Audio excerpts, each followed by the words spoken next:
So what will happen is I will call you to read for me one after the other. Now Abdul Rahim, start reading from here. Is it my screen? Yes. Okay, now read. Yes. Where? From the introduction.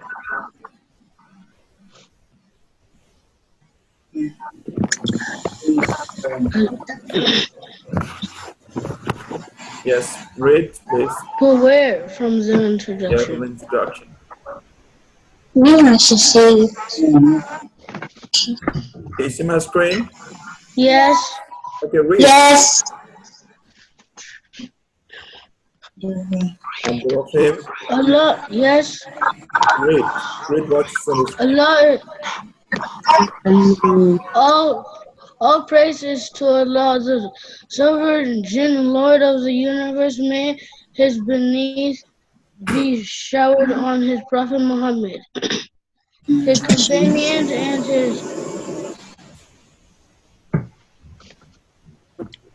His household.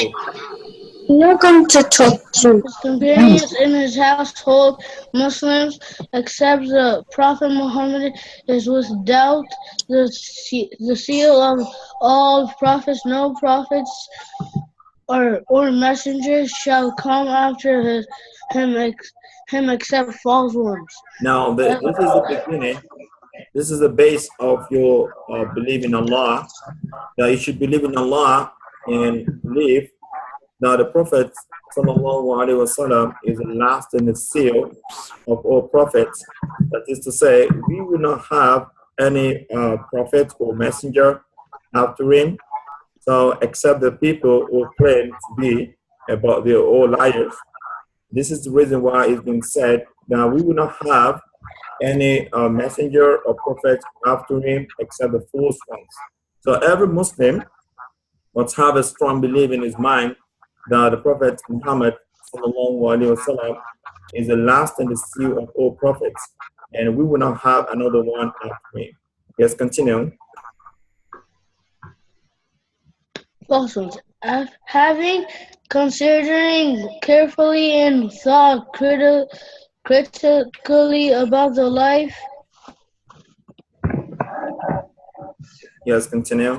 life of most Muslims in this age who have very little or no knowledge of Islamic monotheism. Monotheism. Monotheism.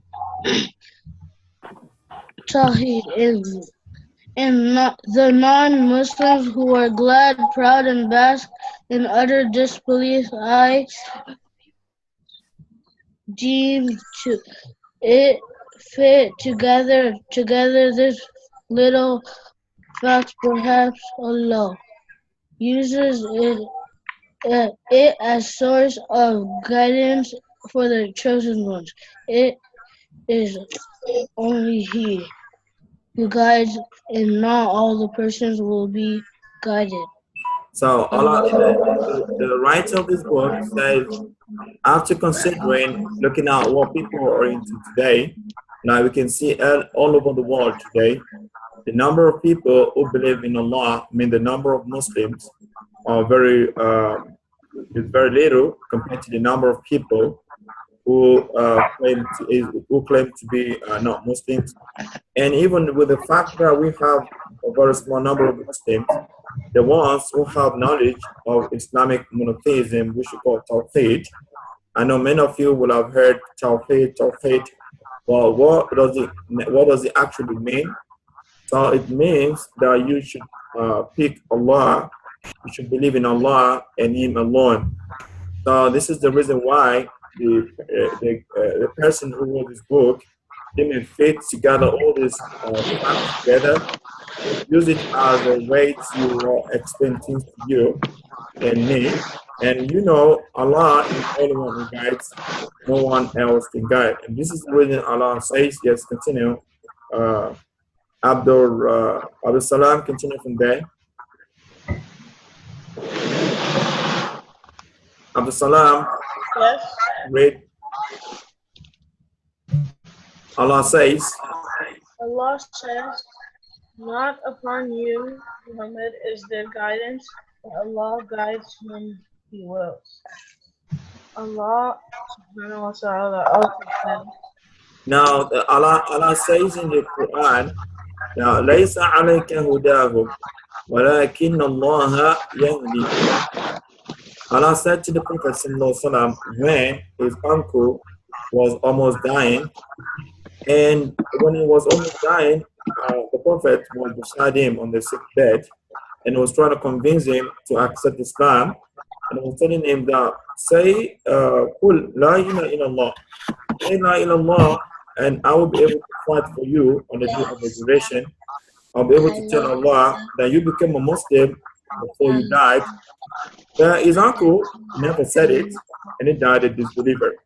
So the Prophet ﷺ was very sad, and he was saying how he wished to guide his uncle to Islam. But Allah told him, "It's not upon you, Muhammad, to guide anyone. We guide who we want to guide." So that is to say, guidance to be a Muslim is a mercy, which is not common. So the fact that we are Muslims today is a great blessing from Allah, and we must make sure that we all appreciate His mercy by obeying Allah and following His rules and regulations. Make sure that we pray to Him when it's time for Salah, and all those things we must make sure we do to make us feel like we appreciate His mercy of being a Muslim. Yes, continue, Absalam. Allah says, Allah subhanahu wa ta'ala also says, إِنَّكَ لَتَهْدِي مَنْ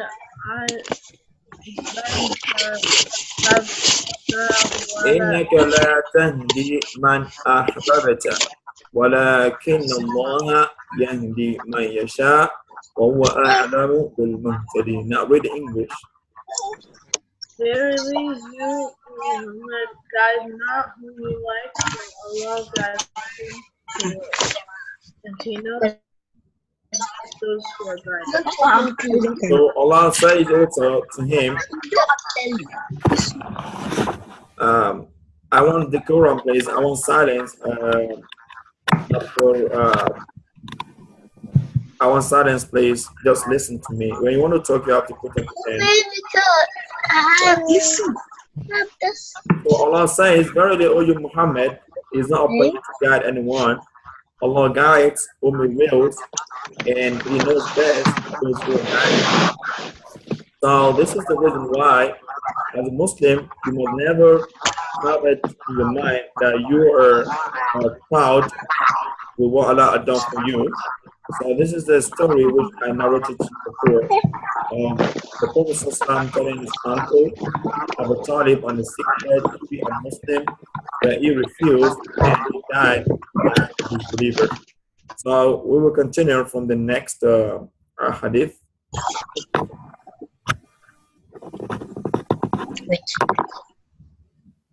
Okay, now continue from here, Abu Salam. And if he had willed, And if He had willed, surely He would have given us guidance. But the word from me took effect about evildoers, that I will fill the hell with sin, and can you speak louder a little bit? Now we should know that Allah said that if He had willed, He would have guided everyone to Islam. Because sometimes it happens to you that you think that you are guided. He's talking, Abdul Hamid. So many times it happens to you that you think, but why do we have a lot of people who don't believe in Allah? And the reason is because Allah said He would have given everyone, made everyone to be a Muslim. But the reason is because when He created the paradise and He created the hell, He had to think about putting some people in paradise and putting some people in hell. And there was no way to do this except allow them to come to the earth and carry on some deeds. And after that, then if they die, they will be put in the paradise or the hell, depending on their deeds. So this is the reason why you find some people today that are Muslims and some people are not Muslims.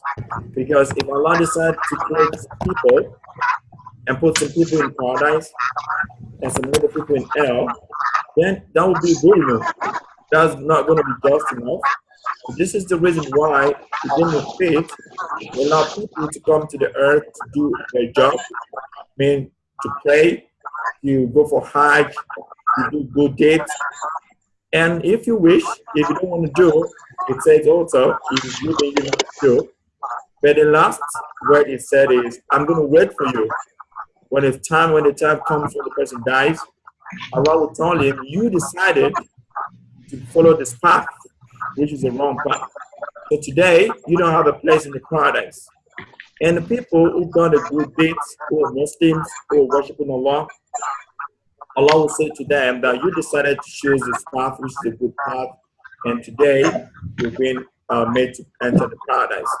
So this we should understand very well. Hamida, can you read on the next line? Hamida. Yes, sir. Continue. Pondering over this verse, one may wonder why this is so. This is for the Yes, continue. the preordainment of Almighty Allah subhanahu wa ta'ala. In the beginning, after the creation of Adam and the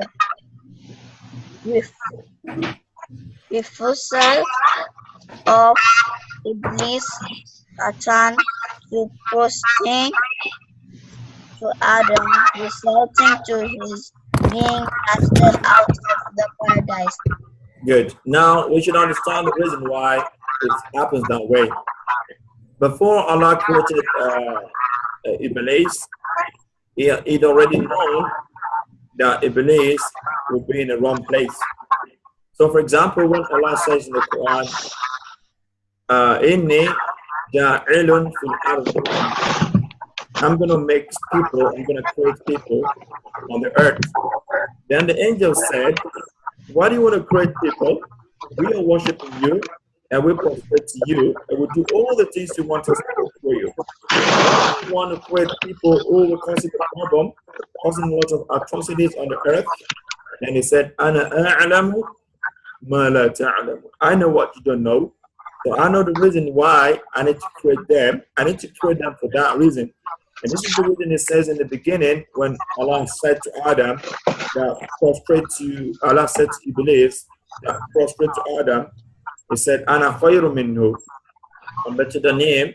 I'm not going to prostrate to him. So the meaning is, Allah knew before he told him prostrate to Adam that he was not going to do that. But Allah wanted him to wanted his own destiny, and the order to happen to him.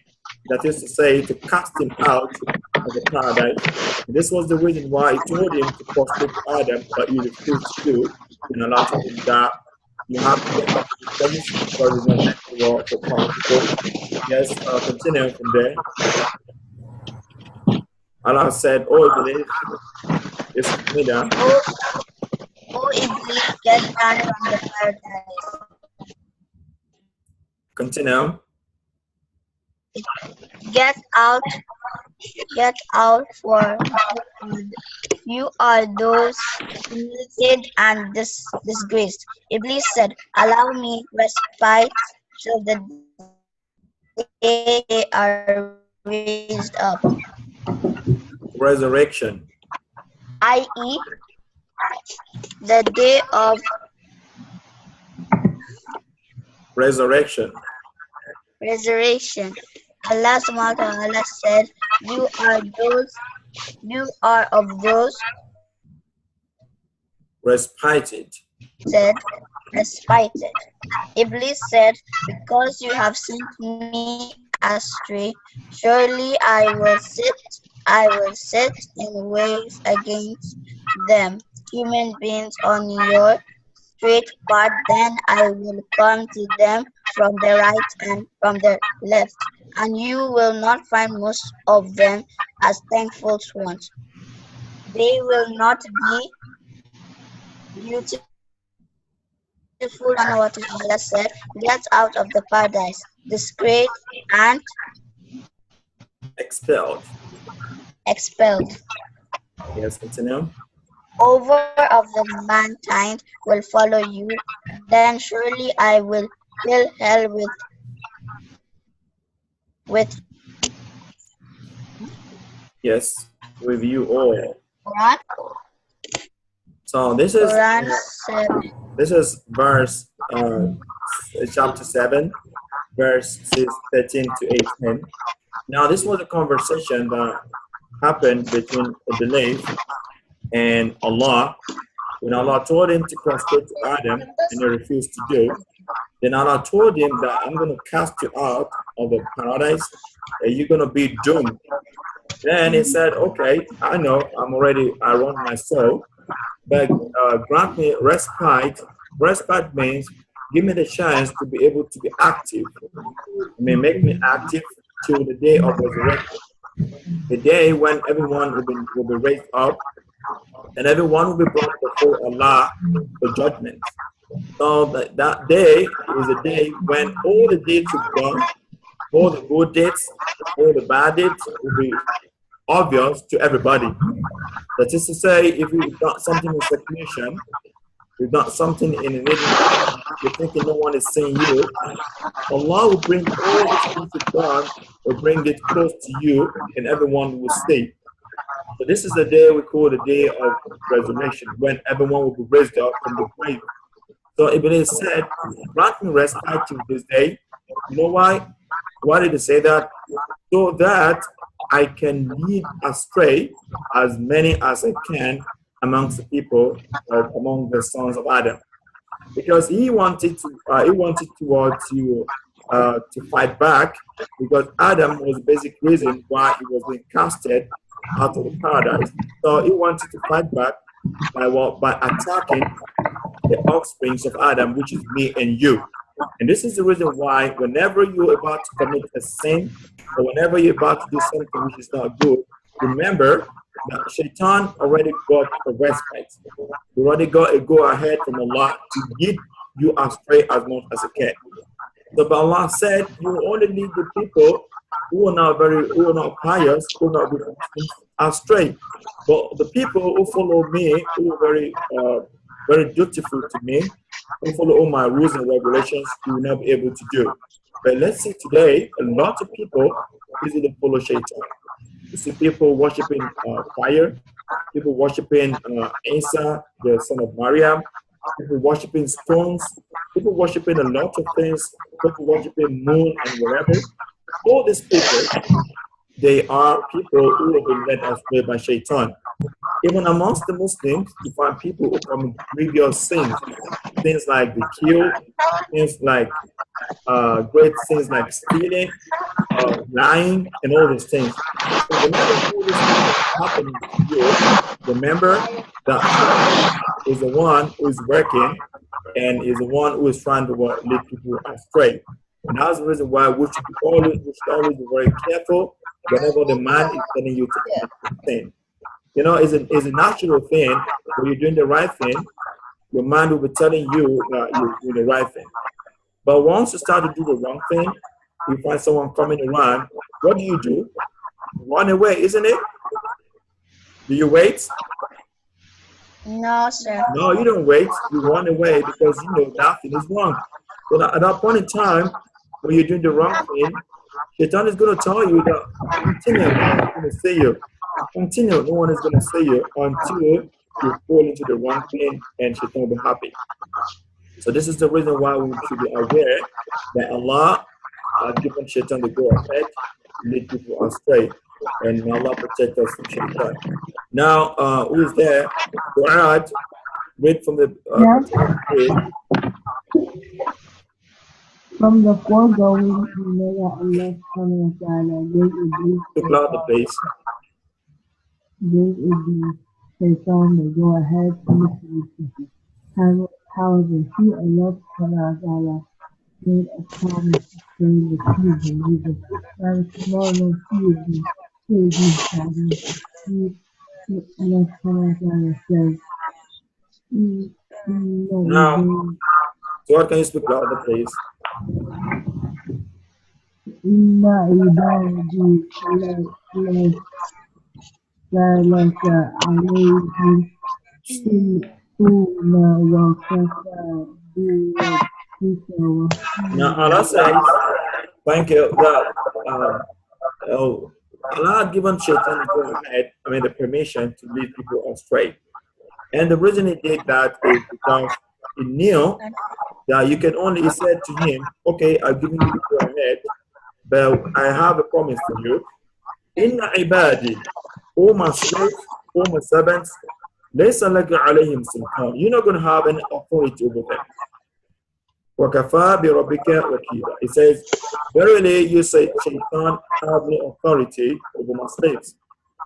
That is to say, the true believers only believe in Allah and the day of resurrection, and all sufficient is the Lord as a trustee and the state of affairs. That is to say, you will not be able, you will never be able to lead my sincere slave astray. That is to say, whenever you want to try to lead them astray, I will come and guide them to the right path. So if you find yourself being protected and being guided, you should be thankful and be grateful to Allah who had made it easy for you to have the guidance. So continue from that Sunnah. Continue. To the first further, Allah subhanahu wa ta'ala protection over the people of faith and Iblis and capability to misguide them. Iblis said as narrated in the Quran that قال ربي Just read, can you just read the English? Read the English. O my Lord, because you have misled me, I shall indeed adorn the path of the earth for them mankind on the earth, and I shall mislead them, all except to a perfect, guided slaves among them. In response, So now let's listen. So now Allah says that Iblis, after Allah told him all his words, then he told Allah, Rabbi bima aghwaytani, oh my Lord, because you casted me away from your mercy, I'm going to beautify for them all the path, which is a wrong path. I'm going to make beautiful for them fil ardi, on the earth surface. And this is the reason why if you tell someone to do a good deed, it's going to find it very difficult. But just tell him to do a wrong thing, he finds it very easy. Go outside today and tell someone to come and pray. So, oh, bro, I'm going to pray, but not now. Just give me some time. I need to go somewhere. He's going to find a way to run away from you. But tell him to come around and have fun with you. You want to take him to a restaurant to eat. He's going to come around with you, but tell him to do a good job. He's going to find it difficult to do. The reason is because Shaitan said he's going to beautify for people the wrong ways. And it says, I'm going to lead all of them astray, except the ones who were sincere worshippers of you. That is to say, the ones who are Muslims, who spend the days and nights worshiping Allah and remembering that Allah is a watch over them. These are the people who I will not be able to lead astray.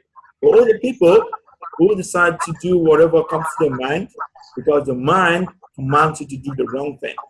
And if you think that you always do what comes to your mind at all time, then you should know that you are following the one of the field of Satan, and that's not going to be very good for you.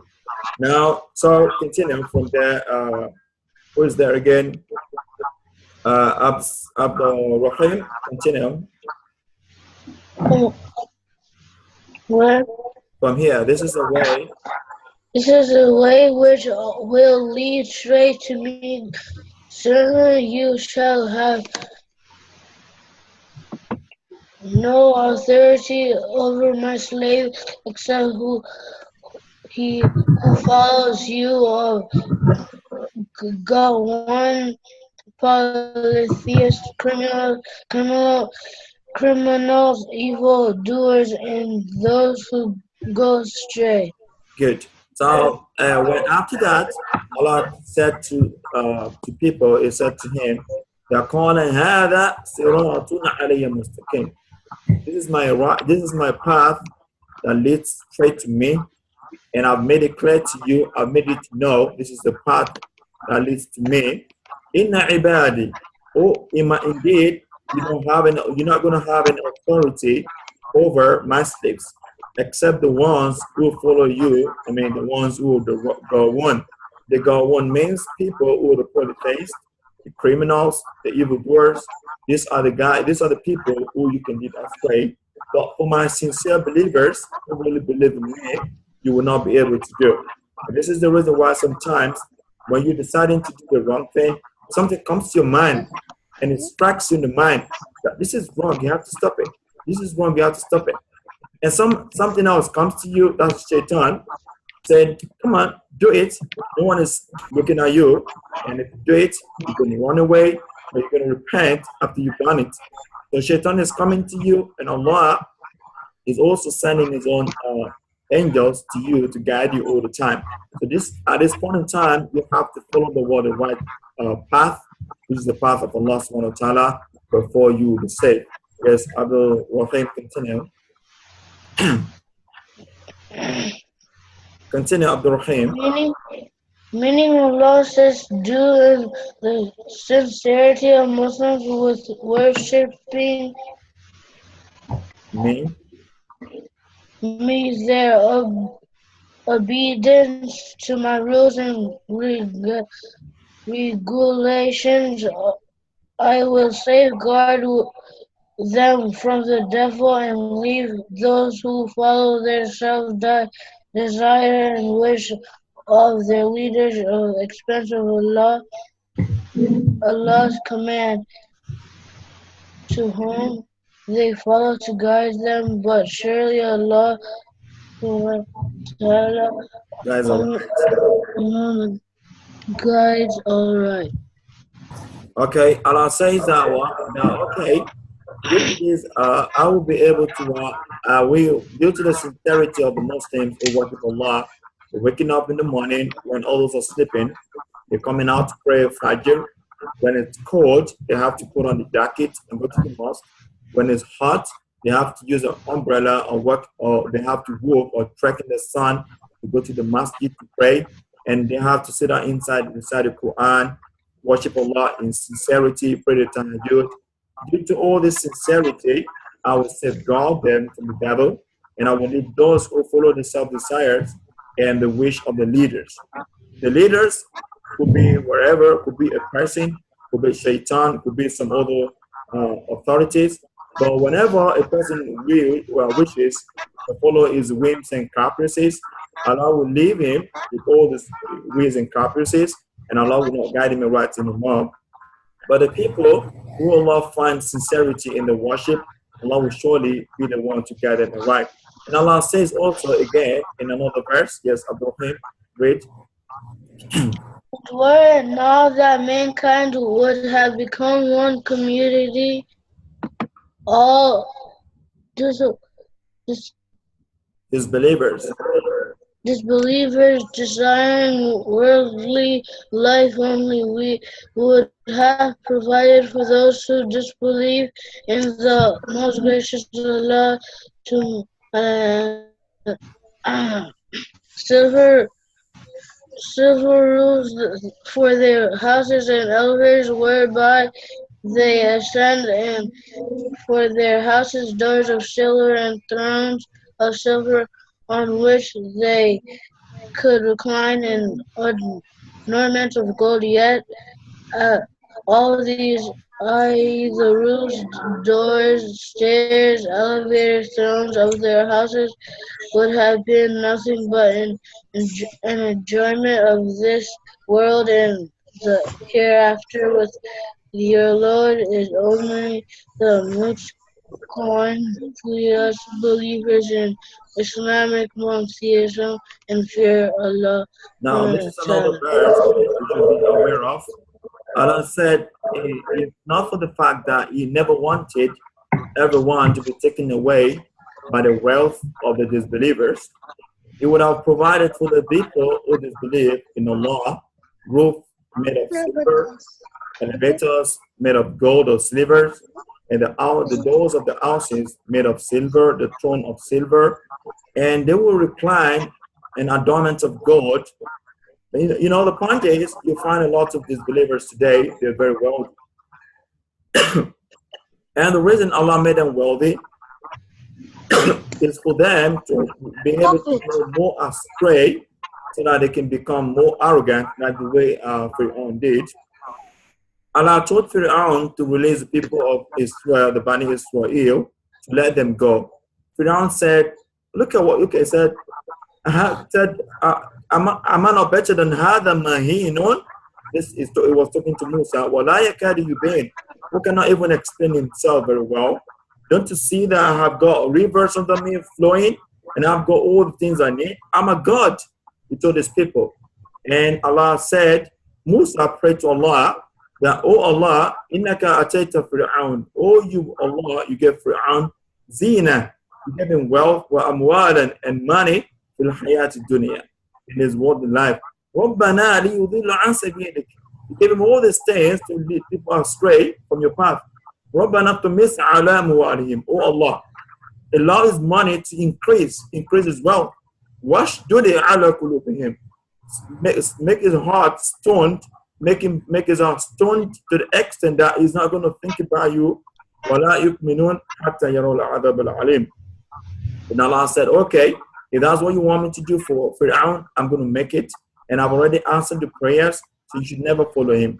To let you know that the fact that someone is very rich and someone has all the wealth is not a justification, or is not an evidence that is the right person or is among the pious people.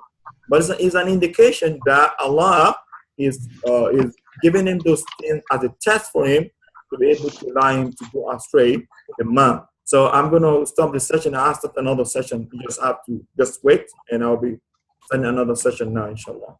Assalamu alaikum.